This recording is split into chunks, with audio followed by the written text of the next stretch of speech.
చేసినారు? ఈ organised crime నేపథ్యంలో నిజంగా వాళ్ళు ప్రవేశపెట్టిన బడ్జెట్ డాక్యుమెంట్లో రాష్ట్రానికి సంబంధించిన అప్పులు ఎంత ఉన్నాయి ఒక్కసారి చూద్దాం. వాళ్ళ బడ్జెట్ డాక్యుమెంట్స్ని ఒకసారి చూపించాము. ఒకసారి బడ్జెట్ డాక్యుమెంట్స్ ఇది పేజ్ నెంబర్ 14, పేజ్ నెంబర్ 16 స్వయంగా చంద్రబాబు నాయుడు గారు ప్రవేశపెట్టిన వాళ్ళ రాష్ట్ర బడ్జెట్ డాక్యుమెంట్స్. దీంట్లో ఒక్కసారి గమనిస్తే పబ్లిక్ డెట్ 2018-19 నాటికి పబ్లిక్ డెట్ అంటే అప్పులు. ఇక పబ్లిక్ డెట్ 2018-19 నాటికి 2,57,509 కోట్లు. అంటే ఆయన దిగిపోయే నాటికి 2,57,000 కోట్లు గవర్నమెంట్కి సంబంధించిన అప్పులు. ఈ అప్పుకు గవర్నమెంట్ వేరియస్ కార్పొరేషన్స్కు గవర్నమెంట్ గ్యారంటీ కూడా ఇచ్చి ఇచ్చిన ఆ అప్పులు కూడా కలుపుకుంటే ఆ పైన 48,000, ఆ పైన 2018-19లో ఇంకొక 55,000 కోట్లు కలుపుకోవాలి. అంటే గవర్నమెంట్ అప్పు, గవర్నమెంట్ కార్పొరేషన్లకు సంబంధించి గ్యారంటీ ఇచ్చిన అప్పులు, which actually becomes the det of the state government. అంటే గవర్నమెంట్ స్వయంగా తీసుకున్న అప్పులు, గవర్నమెంట్ పూచీపడ్డ అప్పులు, ఈ రెండు డెట్ అంటారు. ఈ రెండు డెట్ చూస్తే చంద్రబాబు నాయుడు గారు దిగిపోయే నాటికి 2,57,000 కోట్లు ప్లస్ ఈ 55,000 కోట్లు అంటే 3,13,000 కోట్ల రూపాయలు చంద్రబాబు నాయుడు గారు దిగిపోయే నాటికి అప్పులుంటే, మా ప్రభుత్వం వచ్చేసరికి ఆ అప్పులు వీళ్ళు చూపించిన దాని ప్రకారమే 4,90,000. మా ప్రభుత్వం దిగిపోయే నాటికి గవర్నమెంట్ అప్పులు 4,91,774 కోట్లు ప్లస్ గవర్నమెంట్ పూచీపడ్డ అప్పులు 1,54,000 కోట్లు. అంటే రెండే కలిపితే 6,46,000 కోట్ల రూపాయలు. అంటే వాళ్ళ చంద్రబాబు నాయుడు హయాంలో 3,13,000 కోట్లు ఉన్న అప్పులు మా హయాం అయిపోయేసరికి 6,46,000 కోట్లు అప్పులుగా వాళ్ళంతకు వాళ్ళే చూపించడం జరిగింది. మరి ఎక్కడ 14 లక్షలు, ఎక్కడ 11 లక్షలు, ఎక్కడ 12.5 లక్షలు, ఎక్కడ 10 లక్షలు, చివరికి వచ్చేసరికి 6,46,000 కోట్లకు తెంచినారు.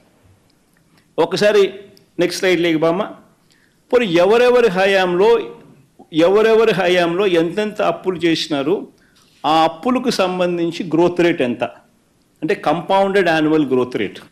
ఇది వెరీ ఇంపార్టెంట్. అంటే ఎవరి హయాంలో కూడా సగటున అప్పుల వార్షిక వృద్ధి రేటు ఎంత, కంపౌండెడ్ యాన్యువల్ గ్రోత్ రేట్ ఎంత అని చూస్తే చంద్రబాబు నాయుడు గారు అధికారంలోకి వచ్చే నాటికి 1,32,000 అప్పులు రాష్ట్ర ప్రభుత్వానికి ఉంటే, చంద్రబాబు నాయుడు గారు అధికారం దిగిపోయే నాటికి 3,13,018 కోట్లు అప్పులు. అంటే కంపౌండెడ్ యాన్యువల్ గ్రోత్ రేట్ అంటే అప్పుల సగటు వార్షిక వృద్ధి రేటు 19.54%.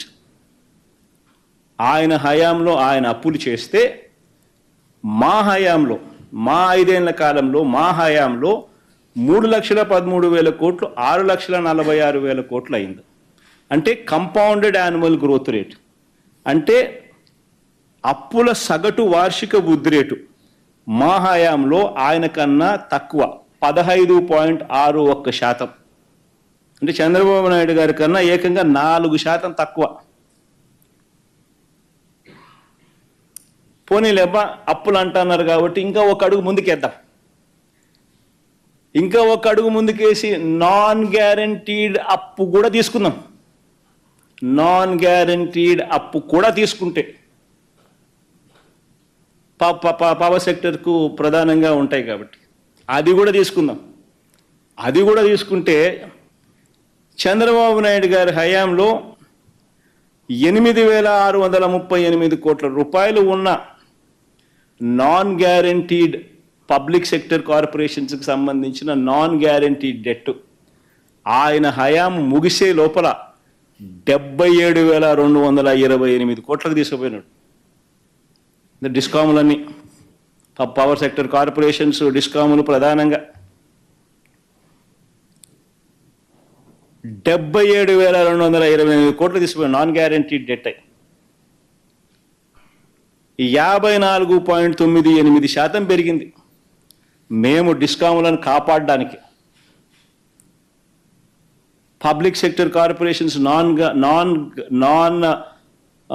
గ్యారంటీడ్ లయబిలిటీస్ అయినా కూడా దానిని తగ్గించే కార్యక్రమం మేము చేసినాం. మా హయాంలో 0.48% మైనస్, అంటే 77,000 కోట్లు ఉంటే దాన్ని 75,386 కోట్లకు తగ్గించడం పెరక్కపోగా. తీరా ఈ గవర్నమెంట్ డెట్ ఒక్కసారి చూస్తే గవర్నమెంట్ అప్పు, గ్యారంటీడ్ అప్పు, నాన్ గ్యారంటీడ్ అప్పు అన్ని కేటగిరీస్లో కూడా చూస్తే చంద్రబాబు నాయుడు గారు ఎక్కే నాటికి 1,40,000 కోట్లు, చంద్రబాబు నాయుడు దిగే నాటికి 3,90,000 కోట్లు, అంటే కంపౌండెడ్ యాన్యువల్ గ్రోత్ రేట్ 22.63%. మా హయాంలో 3,90,000 కోట్లు కాస్త 7,21,000 కోట్లు అయింది, అంటే కంపౌండెడ్ యాన్యువల్ గ్రోత్ రేట్ 13.57%. నిజంగా ఏదైనా అవార్డు ఏదైనా ఇవ్వాలనంటే వైఎస్ఆర్సీపీ ప్రభుత్వానికి పిలిచి అవార్డు ఇవ్వాలి. వాస్తవం చెప్పాలంటే ఫైనాన్సెస్ ఇంత చక్కగా నడిపినందుకు.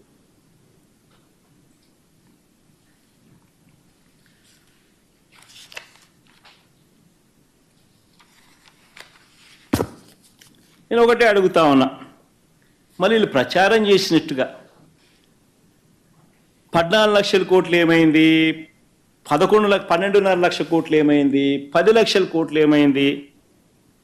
మీ బడ్జెట్ డాక్యుమెంట్ల ప్రకారమే, మీరు చూపించిన బడ్జెట్ డాక్యుమెంట్ల ప్రకారమే గవర్నమెంట్ డెట్ 6,46,000 కోట్లను మాత్రమే చూపిస్తున్నారు.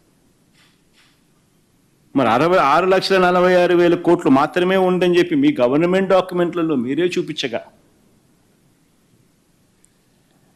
మరి ఇవన్నీ ఇంతకు ముందు చేసిన ప్రచారాలు దుష్ప్రచారాలే కదా. మరి ఆ మాదిరిగా చేయడం ధర్మమేనా? మరి ఎవరి పాలనలో రాష్ట్రం శ్రీలంక అయిపోయింది? అప్పురత్న అన్న బిరుదు ఎవరికి ఇవ్వాలి? కంపౌండెడ్ యాన్యువల్ గ్రోత్ రేట్ ఆయన హయాంలో 22.63%, మా హయాంలో 13.57%.